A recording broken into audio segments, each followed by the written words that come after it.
Thanks for waking up with us this morning. And if you were watching during our first half hour, I mentioned something out in the middle of the Atlantic, but there's also something to keep an eye on in the Caribbean as well. There are two areas to watch. Right now, see that activity in the southern part of the Caribbean near Panama? That's the area that we got to keep an eye on for now. So it's way down there. But there are indications that that activity, that very spread out thunderstorm activity, will be drifting to the north. And as it does so, the wind shear may go away. We know the water's still warm enough that something could form. Notice no chance the next 2 days, but by the end of the week, there could be something of interest. And there are some models that are hinting that it could move into the Gulf and bring some moisture to the Gulf Coast. But what I do want to stress is none of the models bring it this side of the Gulf. But look at the rainfall that's forecast over the next 7 days, and particularly as we get into the weekend, look at those rainfall totals showing up in Alabama and the Florida Panhandle. Yeah, that could be a broad area of low pressure or maybe something more that we'll have to keep an eye on.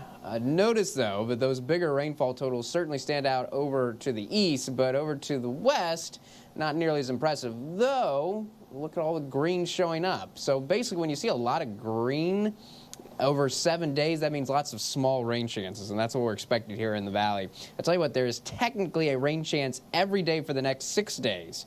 Only Sunday looks like a completely dry day for now, but we're talking about mainly 10 and 20% chances. So you add all those 10 and 20% chances up, and yeah, most of us will probably see rain, but notice that it's not going to be much, because certainly many days are going to be dry for you. There's probably going to be a little bit more activity near the coast than out west.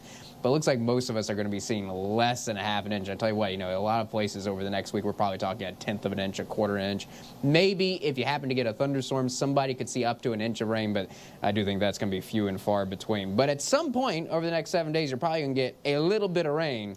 It's just not going to be much, and not as much as I think all of us want. Already today, the rain chance starts partly to mostly sunny skies, and yes, a few showers possible, mainly in the early afternoon. Highs are going to be around 91. Not too much wind, just 10 miles per hour. And because it's sea breeze related, the best chance for rain will be in Cameron-Wilson County. But notice, it's just a 20% chance. So even there, many are going to stay dry. Chance is just 10% for places like McAllen, Edinburgh, Mission, Farr, West Lagos, San Ysidro, and you get to La Jolla on I-2, not going to happen. The sea breeze is too weak today, but you do have some better chances, I think, Wednesday and Thursday of getting some rain out in Starr County. Tonight, got to keep it a 10% chance, mainly near the coast, partly to mostly clear, above normal. Low temperatures, we should be in the mid-60s this time of year, instead 73, and above normal high temperatures tomorrow, about the same, 91. I think during the day tomorrow, dry, but we might see a little bit of rain come back in for tomorrow night. Michael?